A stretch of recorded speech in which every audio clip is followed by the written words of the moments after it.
construction. This meeting's being recorded, okay. Jonathan, Hello, Ronaldo.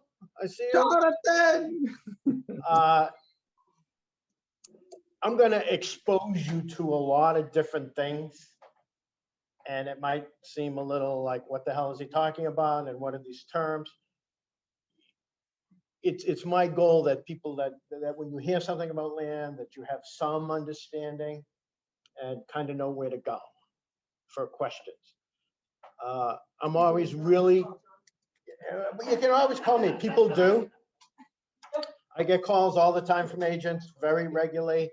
How do I approach something? How do I deal with something? I'm really happy to take a call anytime to do with anything with land and new construction. Okay, so part one, which is today, is going to really do a deep dive into land, raw land, some of the terminology. Next Tuesday, I guess, we're going to talk more about working with builders. Okay, now, these are really connected because I do a lot of work with builders, and land is the raw material that builders need to produce homes. Okay, so if you want to work with builders, you got to understand land. Okay, does that make sense to everybody? Because the realtor that can bring land to a builder will end up with a house for sale. So land is a lot, maybe a few $100,000, whatever. A house could be $1 million times commission rate. Well, you get the point, right? Ultimately, hey, Jen. Ultimately, I don't ever give clients, potential clients, definitive opinions. What I do is I guide them into what the right questions are, and I guide them into doing the right things. Okay, but having some knowledge, some understanding of what the issue, okay, is, I think, very, very helpful. Okay, so what I'm going to do is I'm going to go through a couple exercises. One is, and this is a real piece of land that I sold in the last year. You get a call from a owner of a piece of land. What the heck do you do? Where do you go? What are the resources? How do you approach it? All right. This is a workshop. Okay. So ask questions. Please ask questions. And I'm going to use a lot of the tools live online that I would typically use in looking at a piece of land. Okay. And then we're going to look at a separate piece of land, which is, the first thing we look at is raw, and the other thing is something that, and this comes up really regularly, is, can I subdivide this? Okay, so the first term I want you to know is Form A. Okay, what Form A means is that's a lot that meets all the requirements from a zoning perspective. Frank's looking at me, he's a civil engineer, that you can pull a building permit on and build a house if it's residentially zoned. Okay. Otherwise, you can have a piece of land that you need to subdivide. Okay. Getting into a lesson on subdivision could be like a master's degree. Okay. So I'm not going to get deeply. So Form A is a lot that meets all the zoning requirements that you could pull a permit and build a structure. Good? Right. Fair definition of Form A. So the question, I got a call, and the first thing, they tell me what the address is, and they tell me they have a piece of land and they want to sell the land. All right, so what do? First thing I'm going to do is I'm going to go into my trusty MLS PIN. I'm going to go into public records, and I'm going to look it up. Always the first thing I'm always going to do. And it's 27 Sheridan Road in Andover.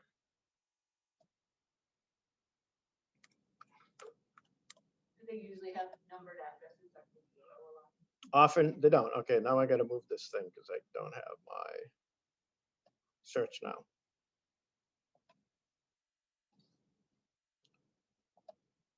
All right, so let's take a look at what we have here. Ashley, how do I get rid of this thing? All right, so the things that are important here. First of all, it says zoning, SRC. Okay, remember that because we're going to dive deeper into what that means. Thank you.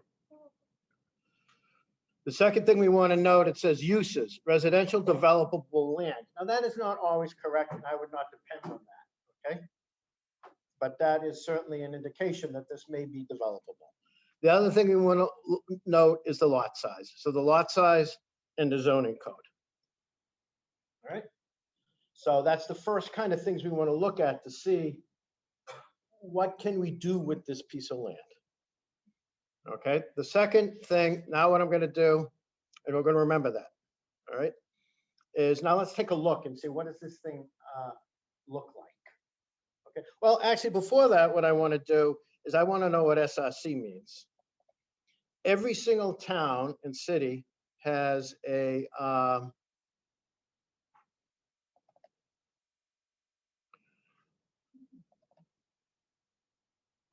they have what are called zoning bylaws.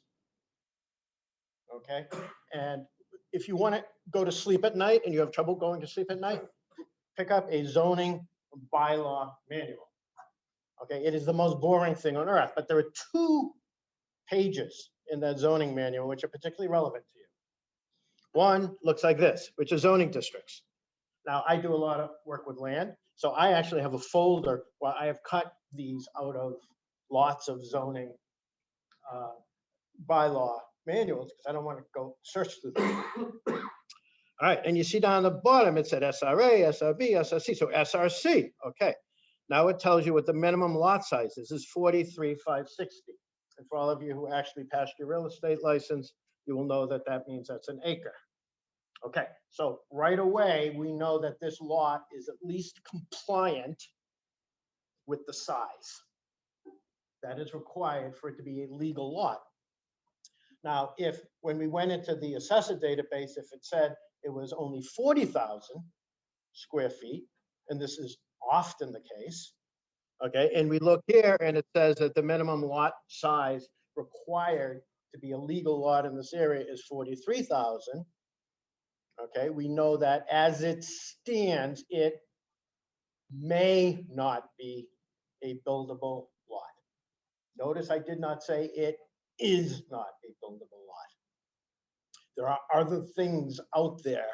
There are special districts. There are grandfathered uses, okay, that could make a lot buildable that on the surface isn't. So when you're talking to an owner, you can certainly say to them, gee, you're in SRA and the minimum requirements in SRA is to be, or SRC in this instance, is an acre. You have under an acre, so we need to do more work here. Does that make sense? So from a zoning perspective, there are 2 things that zoning cares about, at least. The main things, it cares about the density, which is zoning language for the size of the lot. And the other thing it cares about is street frontage, okay? And so you can see here that it requires 180 feet of frontage. Now, we don't know what the frontage is of this yet, but I promise you we will momentarily. Now, the next thing is yard depth, height. We're not going to worry about that, okay? That's the placement of a house on a lot. What we're trying to determine now is, can anything go on this lot? All right. Now, if you want to dig a little deeper, the other question you want to ask yourself is, what can this lot be used for? There's a term in land which is called, you want to use the land for its highest and best use. Okay, so I'm going to just pull up one of those beautiful zoning manuals here. And I think I have North Andover's saved. Oh, it's 142 pages. Isn't that exciting? What you really can do is you can look in the table of contents. Isn't that exciting? Or you can just zip through that sucker until you see something that looks like a table.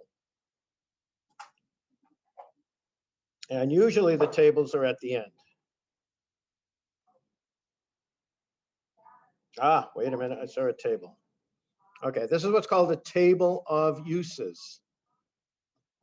And so Brian was just asking me about a residential zone. Can you do a sporting complex?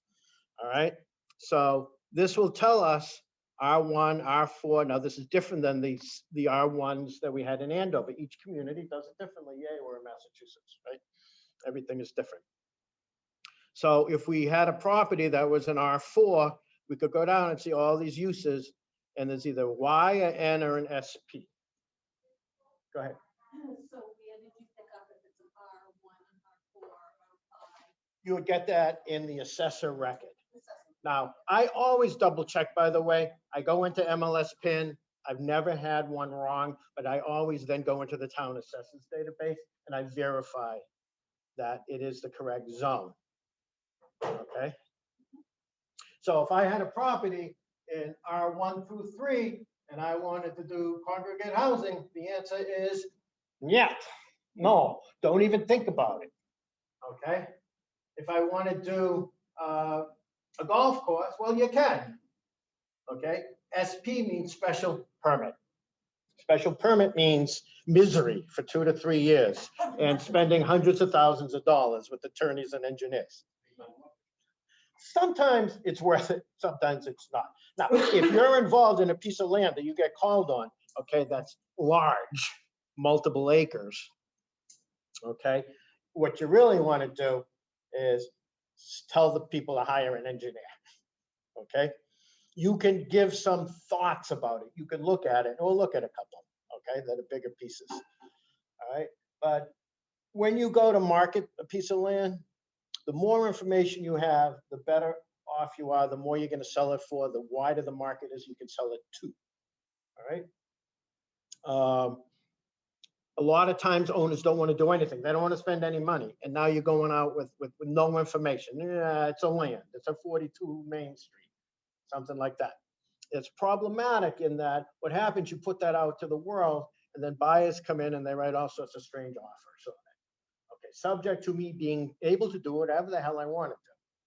All right, and then the seller signs it and they lose complete control over the process. I always advise my sellers when I'm dealing with land, okay, is let's get as much information as possible. Let's accumulate as much. Let's spend a little bit of money. Let's verify information and things like that.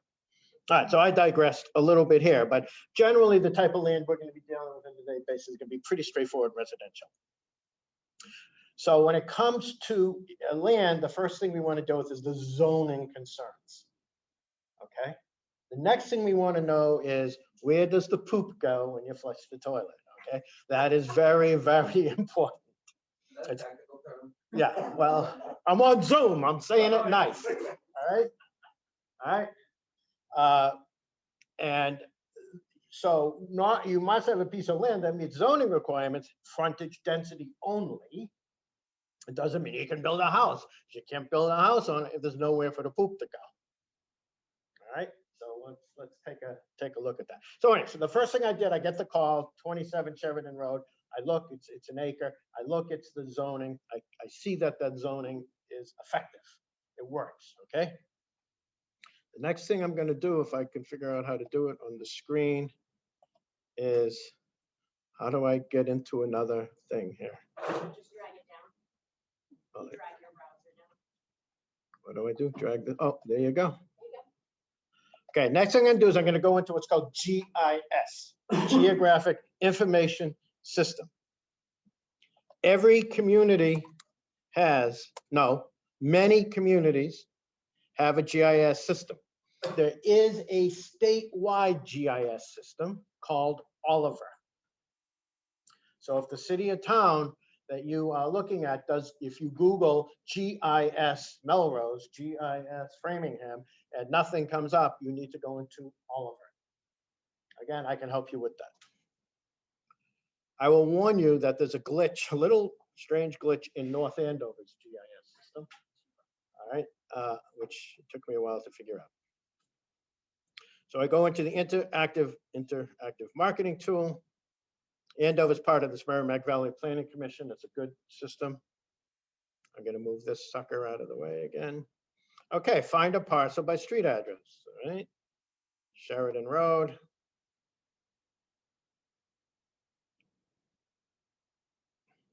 Sleepy Hollow. You got to be good in the alphabet to do this. And then the street number is 27. Now, by the way, I don't care what you're listing, any house, you should use this GIS system. it will show you where, if there's any issues with the house relative to zoning. All right. First thing, you see this green stuff? That's wetlands.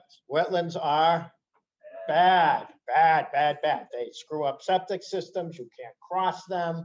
They restrict where you can put a house. There are no wetlands on this property. Okay, that is good. Now I'm even, so it's an acre. Okay, the next thing, remember that frontage thing was 180 feet. Oh, we got 166 here, 126 here, 102. We got enough frontage. We could build 2 houses. But we don't have enough density to build 2 houses. Okay, so we've passed all of the zoning tests. Okay, now the next question we want to ask ourselves, where does the poop go? All right, now how do I know if this area, it has municipal waste system or you require a septic?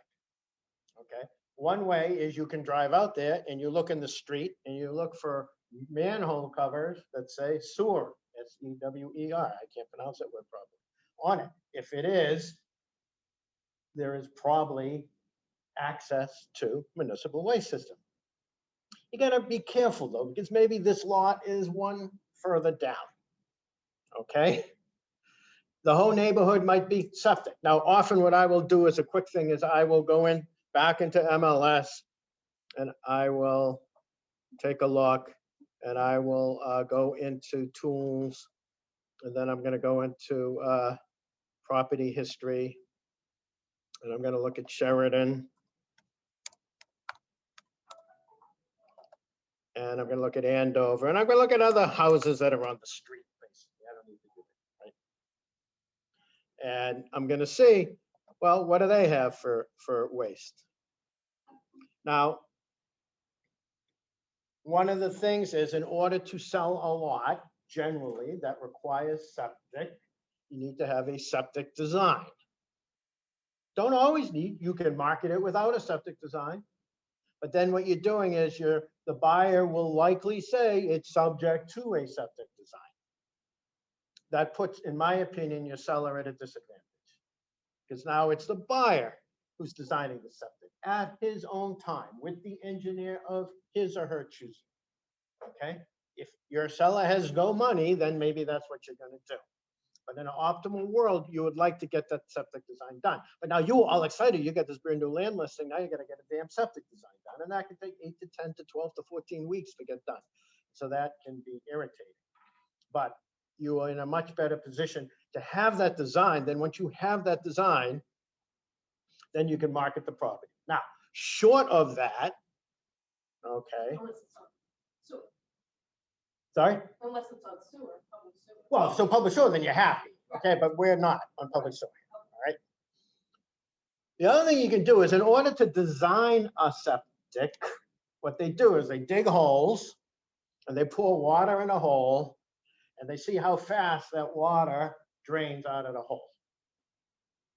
That is called a perk test. Perk meaning percolation, the rate at which it percolates. Now that can be done. That's the first step in designing a septic. That needs to be observed by a Board of Health person in the community. Unless you want to do it unofficially. So if you're a builder or developer, you might do unofficial perk tests just to get a feeling yourself. But you're probably not going to waste your time to do that. You got to get a backhoe, you got to cut down trees maybe, you got to get in there. So once that is done, you can have the perks.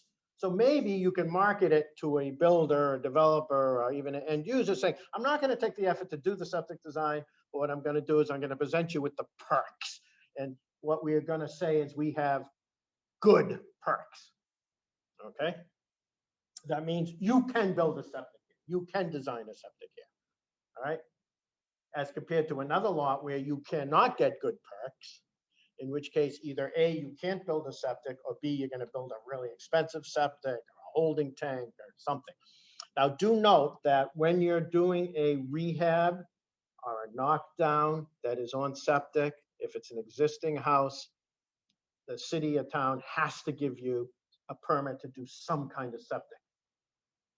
That's why you take care of the waste issue before you knock the house down. Because if you knock the house down first and then go and try to get a septic approved, they may not, because you don't have a house anymore. But as long as there's an existing house, no matter how shabby it is, okay, the town must give you a septic replacement option. All right. Let's go back to this GIS thing. All right, so what else can we get? What happened to it? There you go. If you go down here, there's a thing called layers. Okay, and this will give you more information about the property. Okay. And one of the things that's not showing, my default, I think all defaults have the wetlands, okay, and the houses. Very important. You see the houses, the driveways, how important is that? Okay, when you're looking at a property. I've had properties I looked at and wait a minute, the driveway's on the neighbor's lot. Okay, it happens. It happened around the corner from this house, actually. Right, so there's an issue right there. Okay, so if you're listing that property, you need to identify that issue. So what, the only thing really that I'm missing from this that I'm curious about, any guesses? Is there water in the street or do you need to put it? That's a good question, but in Andover, I know that these streets, but that otherwise could be a really good question. What I'm interested in is contours. That's the slope of the land. Okay, and it takes a little while to think. All right, so each one of these lines on this map here shows, see that's 170? See that? That means that's a baseline of 170. Up here, this is 180, 182. That means it's 12 feet from here to here. Okay, and it means it's a downward slope. All right, now I'm getting into the weeds a little bit here that you may not need to get into in your thinking, but it's possible. Now, you should obviously have walked this lot a little bit. Okay, so the things are looking at this. So we know it's a hilly lot. Okay, we know that may affect where the house would go. That may affect where the septic should go. Because you really want a septic to flow which way? Downhill. Okay. Now this wetland, okay, we can see that this is about 100 feet. That's within 100 feet of that lot. The way wetlands works in, I think, all of Massachusetts, and I'm getting a little deep here, is if you're outside 100 feet of any wetland, you can pretty much do what you want relative to the wetlands. If you're within 50 feet, you have to get permission. Okay, so you're within that 50 to 100, you have to get what's called an order of conditions. Okay, what that is, where the town says, this is what you got to do because you can't mess with the wetlands. That can take a very long time. That means hiring a botanist. That means all of a sudden, this has not become an easy slam dunk, I want to earn my commission deal. Okay, all right. Let me give you another quick term. The first thing that an engineer is going to do, he's going to do what's called an RDA, request for determination of applicability. What that means is, do the Wetland and Conservation Commission rules and regulations apply to this lot? All right. So in instance, so here, they may or may not apply. It depends where you're putting the septic. So if the optimal place to put the septic right over here, or to build a house right over here, there may be a wetlands issue here. In towns with wells, you have to have 100 feet between a well and a septic. Some communities may be more, but I think the standard in the state is 100 feet. All right, so I look at this, it looks kind of good. It meets the zoning. We don't have any wetland issue. And now the owner says, all right, well, how much is it worth? All right, so tricky, tricky, tricky. Today, you know, it varies. It used to be the 1/3, 1/3, 1/3 rule, okay? So the first thing we're going to do is we're going to pull up a trusty little spreadsheet.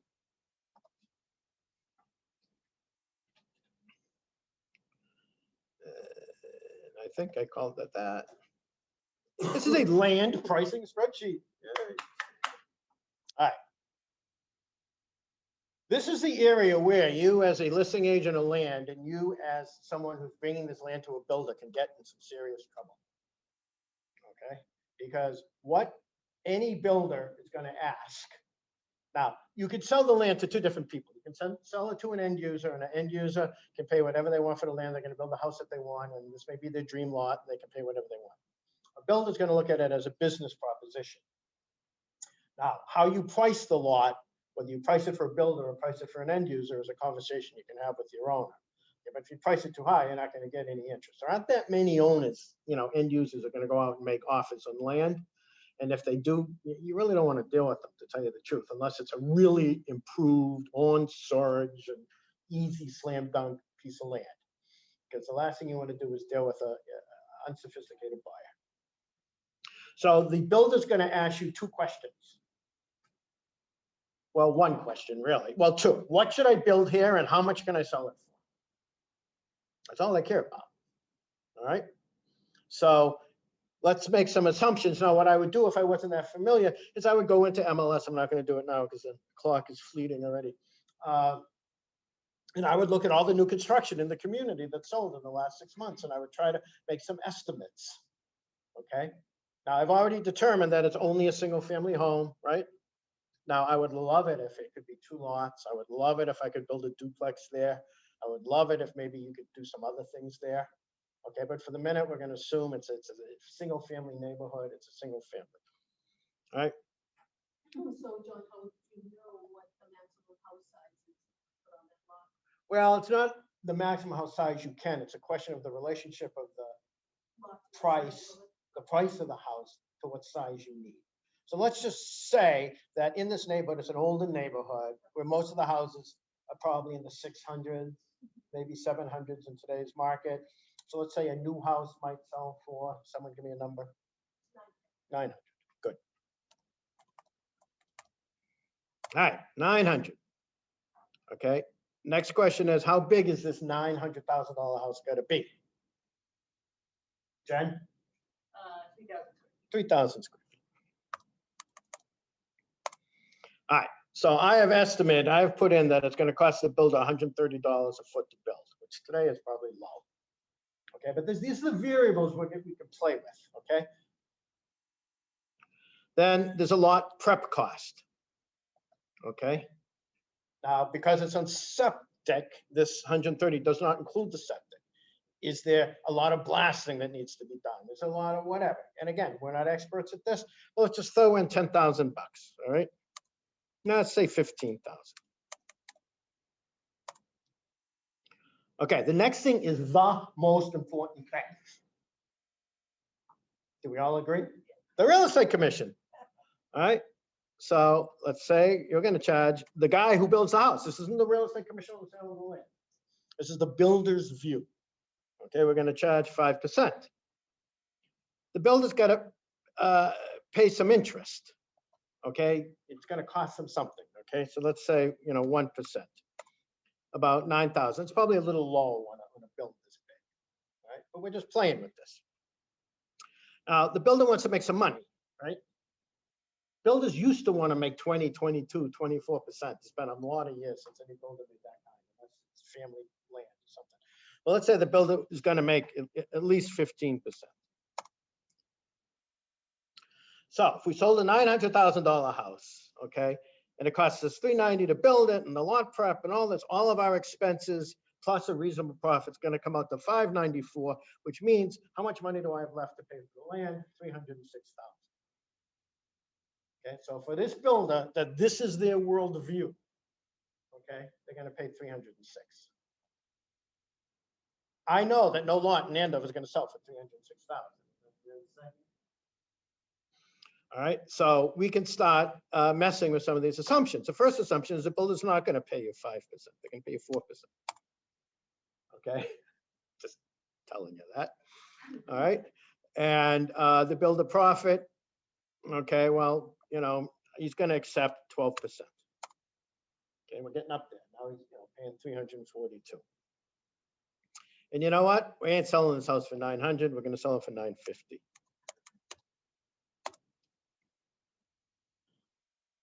Now, when you represent the seller of the land, and you are talking to a builder, and that builder says, what can I sell a house for here? And that price of what you tell them they can sell the house for there is gonna affect how much they're gonna pay for that lot. You are in dual agency. Okay? Say that again? The builder is gonna say, I will pay $1 million for that lot if I can sell the house for 3 million. So what you tell the builder, the end price of the house he can sell the house for, is gonna determine how much he's willing to pay for the land. So if that builder is a builder you don't know, that's okay, you're not in dual agency. But if that builder is a builder you regularly do business with, okay, you have a potential dual agency situation. Because if you tell this builder, oh no, you can only get 800 for a house there, their view of the value of the lot is going to be much lower than if you tell them you can get 950. You're looking at me quizzically. We can. The person selling and the buyer. You're really advising both. And the number you tell that builder that he can ultimately sell the house for is going to determine what he's willing to pay for the land. If you represent the landowner, you want to get the most money you can for the landowner. What if, when you're listing the property, the land, and you say, potential 3,000 square foot houses in this area, in other words, you make it part of your pitch. Everybody who looks at it, you're not saying that to a client. You're going to put together, and I'll show you a marketing package I put together for this property, okay? You're going to make certain suggestions, okay? I'm just saying that if you are working with a builder client, this is the tricky little thin ice that you're walking there, okay? So if you did that backwards, just out of curiosity, and build it, if they paid for it, would it? Not in this little spreadsheet, but we can see, what do we need to do? What do we need to do? So maybe we can build the house for 120 a foot. Okay. And maybe that, now we're going to take an 11% profit. Okay. How much does an acre of land cost? It depends on how much Right. of a house you can build. But typically, you're going to spend $450. Okay. In fact, if we go back into MLS, so 423 is what I come out at. It's kind of like what I think is probably. And that's just raw land done? This is raw. This is land.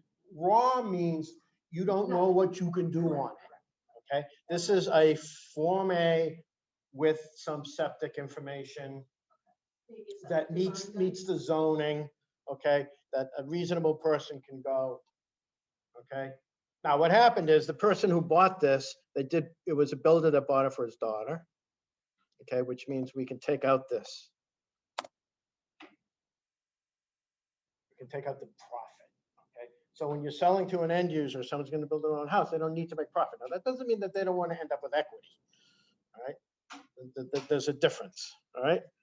Isn't there a cost go way up that, no?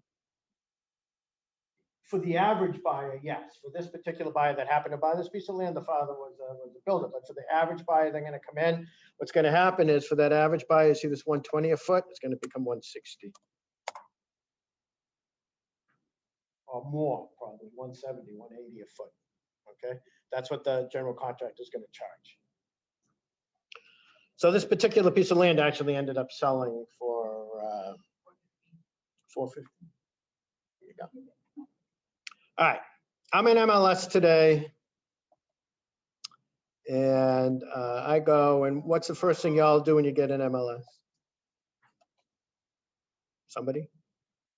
What's the first thing you do? You log on to MLS. What do you do? Hot sheet? You all not do a hot sheet? I do a hot sheet. I do a hot sheet. I always do a hot sheet. What's going on? A hot sheet is going to tell you for a defined town or whatever. It's going to tell you everything that's going on. What's new, what's old, what's sold, what closed, what blah, blah, blah, right? And You do that, just go into MLS and click on hot sheet. well, you define a hot sheet. I can help you do that. Ashley can help you do that afterwards. Sorry? You have that one saved. Yeah, I have this thing. It goes back 3 days. It's all changes, whatever. And I come up here and I see, oh, here's a new listing in Andover. It's Tewksbury Street. Oh, that's interesting. What the hell is that? And I always have my eagle eye on one number. Lot size, it's 1.7 acres? Huh, maybe what's going on with that, baby, all right? What do I do? What's the next thing I'm gonna do to learn more about this? Let's go to the assessor's record. All right. That's exactly the next thing I'm gonna do.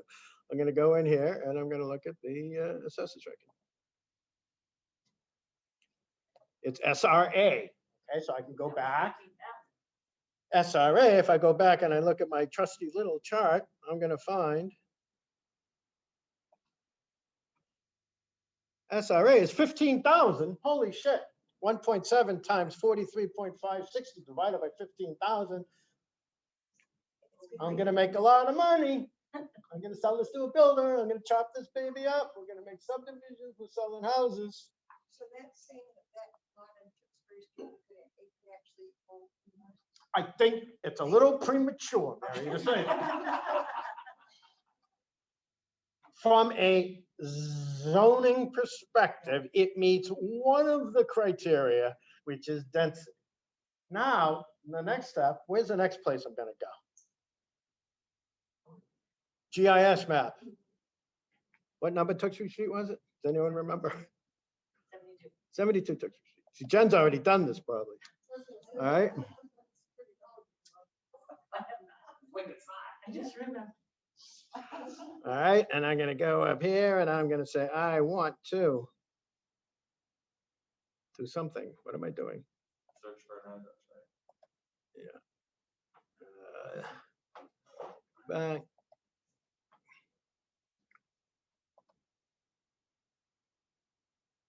Why don't we start from the beginning? How do you go back and search for something different once you're in there? These things are not easy, by the way. Can I just? Yeah, you know what I'm gonna do? I'm gonna do it the way I would do it. I'm gonna go like that. And then I'm gonna go back in. So I'm all excited now. I'm nervous. I can't even find the things. I'm gonna make so much money. I'm gonna sell this to a builder. And it's Tewksbury Street.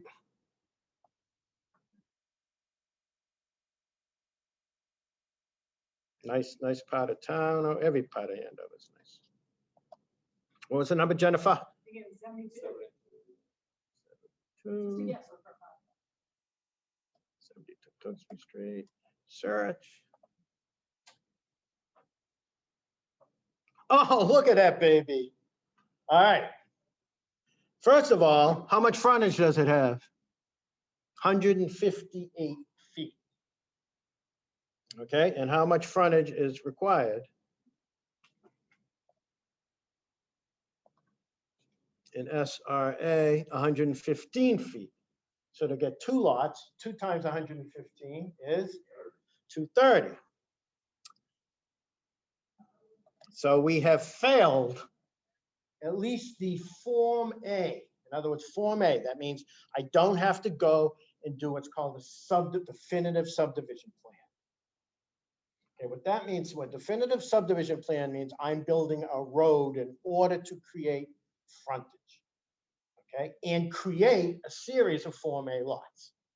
All right, once you get involved in having to subdivide the land, okay, or do what's called a definitive subdivision, okay, you are into a multi-year project that requires a lot of money. That still may be a wonderful thing for you to be involved in, as long as you're not planning to retire and move to Florida in the next 18 months.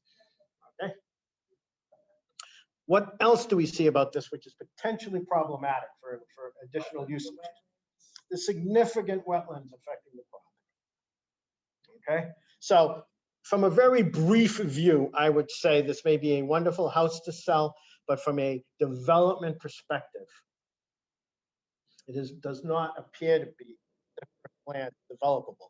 Now, if you are the potential listing agent of this property and someone calls you out for a property that's 1.7 acres, you want to explore and examine what the highest and best use of the property is. And again, that's an area where if you run into this, certainly feel free to pick up the phone and call me. But what I'm going to expect you to have in your hand when you do that is the GIS map and the zoning information. You're not asking me, I hope, to do all that research for you. Okay, you should be able to say, I have a SRC in Amesbury on 2.2 acres. Here's the GIS map. Here's where the wetlands are. What do you think, John? Is there anything here? Okay. Any questions? All right.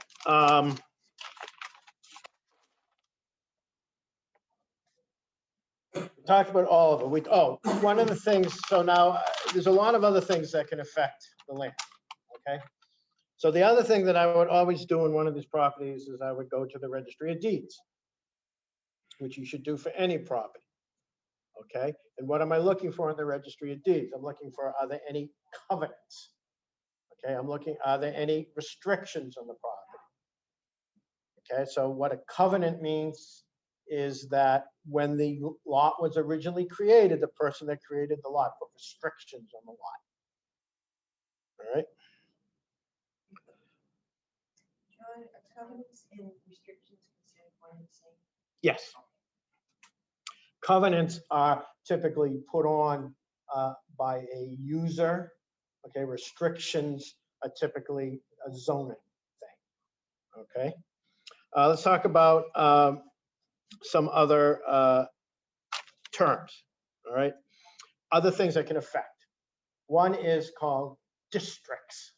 Okay, so a property can be in an overlay district, a historic district. It can be in God knows what kind of district. That may change the zoning and make the zoning very specific. One tool that you can always have in hand is, oh, there's my kids. Oh, nice.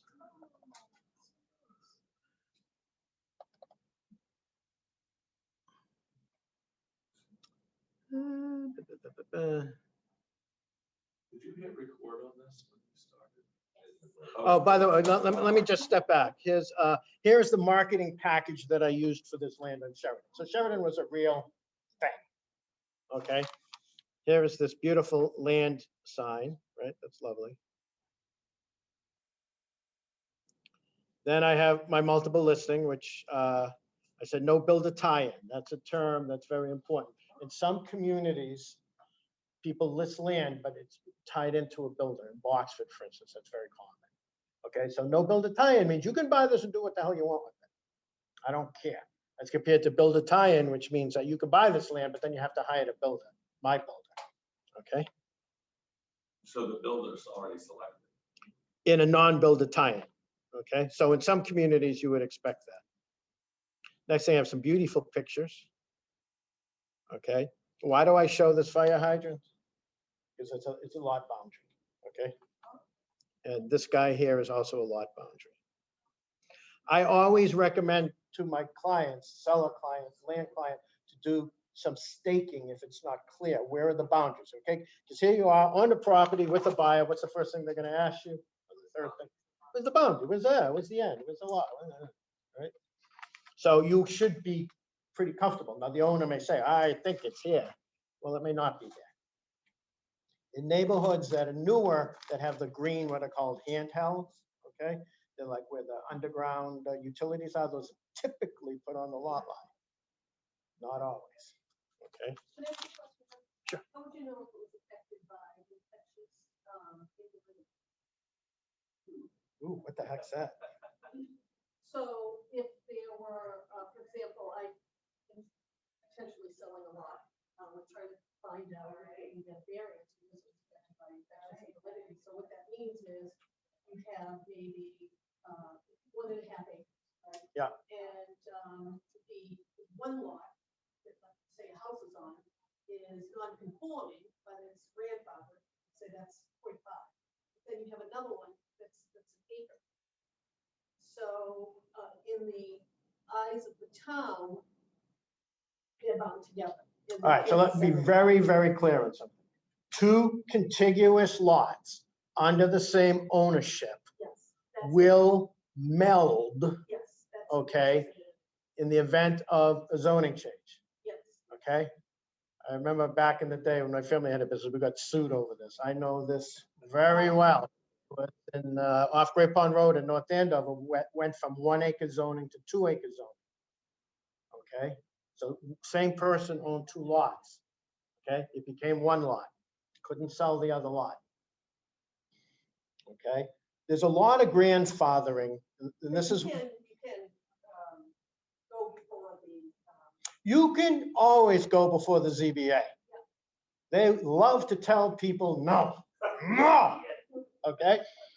The ZBA Zoning Board of Appeals. So we just talked about all the zoning stuff. And you know what? There was, remember, 142 pages in the North End of a zoning manual? There's a lot of rules, there's a lot of regulation.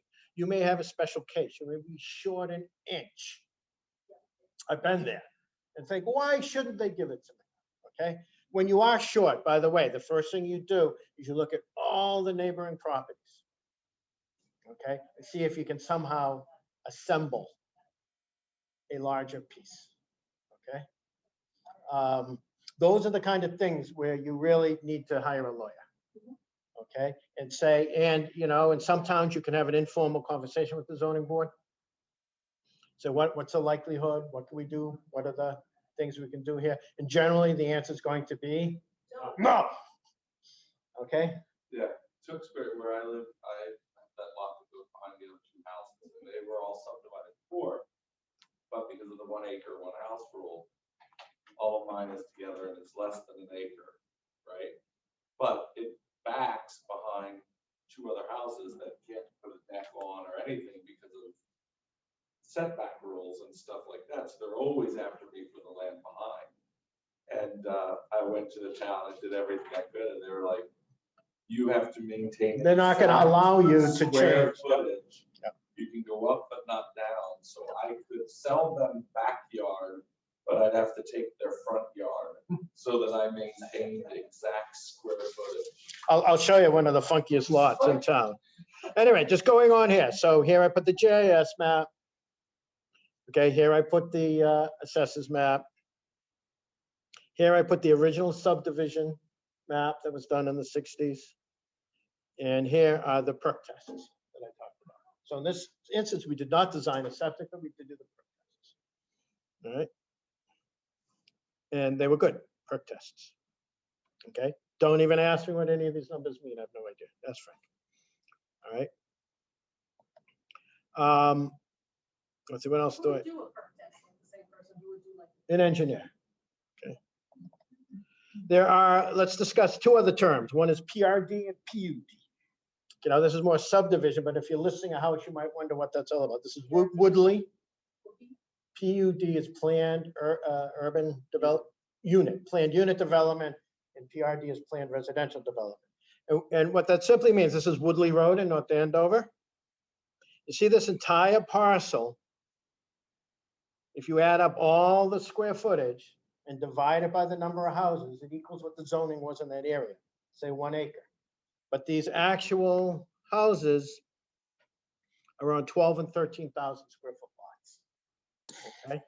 And what it is the total land area of the subdivision meets the zoning requirement, but they give you a pass on the individual lot. Okay. And so you have this big area X, a lot X. Now, an individual like Mike can't do that. Okay, to his house. Okay, this is a detailed and complex definitive subdivision process. But if you're listing a house and you see something like this, I just wanted you to understand, as long as we're talking about land. Okay. Excuse me, on that, so the area that doesn't have a house on it, that has to remain that way. Has to remain that way. It has a covenant and a restriction. Okay, it has a restriction based on the town. The Okay. purpose is to create large open pieces of open space rather than little bitty pieces. Let's look at, here's a piece of property I sold not too long ago. So it has 50 feet of frontage here, 50 feet of frontage here. And this house in the middle, and a whole bunch of acres, 12 or 13 acres, all right? Now, there is a rule in many communities. You've all heard of the term pork chop lot. And typically the rule in a community is, and another term is frontage exemption lot. Okay? If you don't have the required frontage, but you have 3 times the density, if you don't have the required frontage, but a minimum of 50 feet, again, it can vary by community, but typically 50 feet, all right? 3 times the size. So if this was an acre zoning with 200 feet of frontage, okay, if we have 3 acres and 50 feet of frontage, you could still call it a Form A lot. Andover, nix nay on that account, all right? North Andover used to do it. Now, I don't believe they do anymore. You have to beg and things like that, all right? Because often it leads to common driveways and it leads to also Boxford all day long. You've got 2-acre lots and 6-acre lots. You usually have 2-acre, 2-acre, 6 with one behind. That's very, very typical configuration of land in Boxford. Okay. What is that? Is that the same thing as if you, I don't get not the same thing, if you put in a big cul-de-sac and create big frontage and then. get rid Well, of you're the not cul-de-sac? creating, well, okay, another thing that people do is they say, we permit this as if we're building a roadway, but we're not gonna build a roadway because you don't really want a roadway here. We're just gonna do driveways instead. And North Andover has allowed that and does allow that in certain areas. I'm not sure. Okay, well, let me just give you one more thing. So you see that N/F, people see that? What the hell does that mean? That means Where? now or formal. Where, Where's that, John? Oh, That's the owner. Now or formally, they own this. Now or formally, they own that. Now or formally, they own that. All right, so this piece, all right, so one more time, Deb. You need a certain amount of frontage and a certain size. Correct. If you have 3 times the required size, will allow you to have an exemption on the amount of frontage. It's called the frontage exemption law. And that's what you had here. And this, in theory, is a frontage exemption law, correct? The access that you know, when you build the driveway or whatever, through that road, that assumes, that just gives you access to the new lot. It's not, you're not creating a definitive subdivision with that. Well, you might try to create a definitive subdivision here, okay? You might say, we got 250 feet, we got all this acres, maybe we can at least create 2 lots. Okay?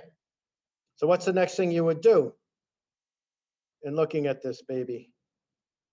I got very excited, by the way, when these people called me. So the next thing I looked at was the GIS map.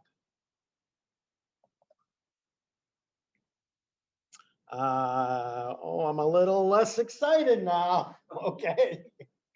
Because there's not, what this shows, this version of this GIS not only shows the wetland, it also shows the buffer zone. Buffer zone, in other words, an area to which you cannot build. That's what those blue lines are. So there's significant wetlands here, but it still looks like maybe you could squeeze in a couple of houses. Okay. Another thing that we took a look at is, late.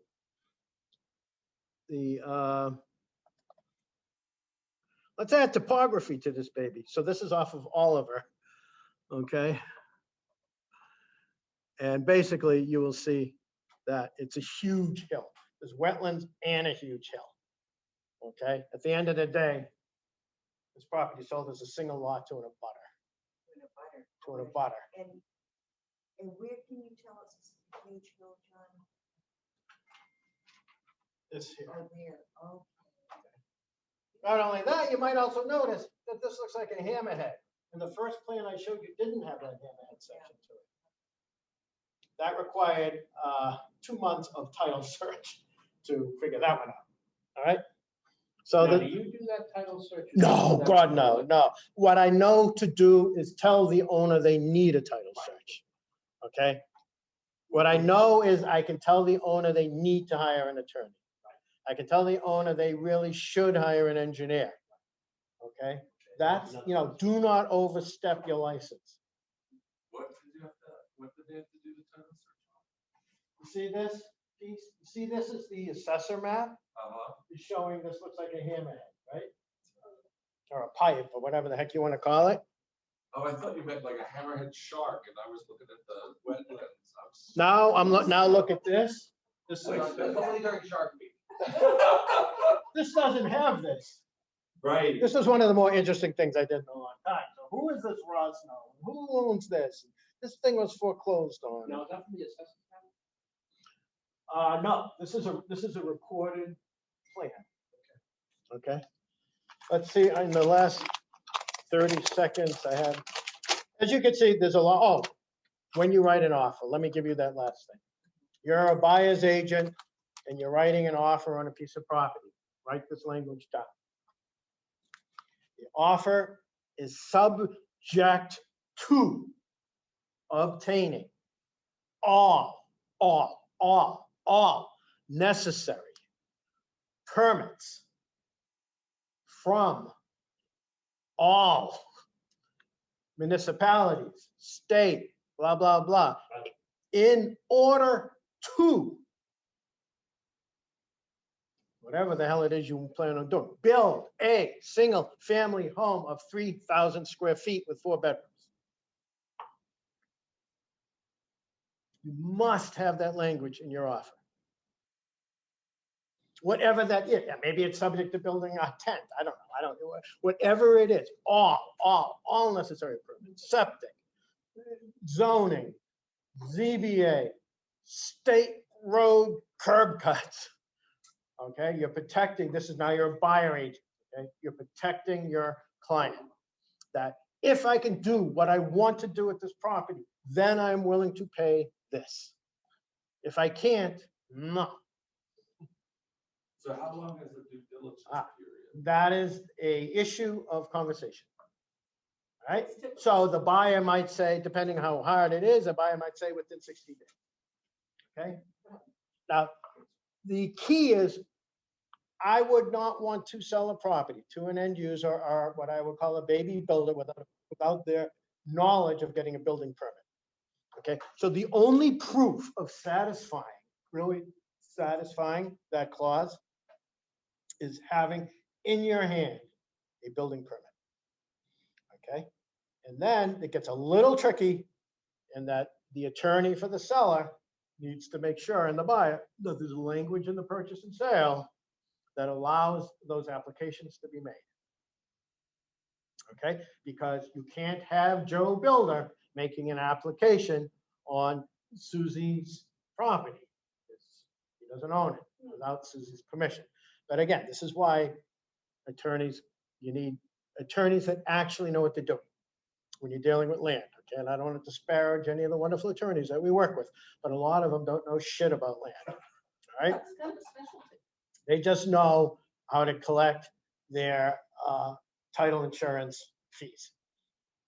Thank you, everybody. Thank you, that was awesome. John, that was great. Thank you. We'll see you next week.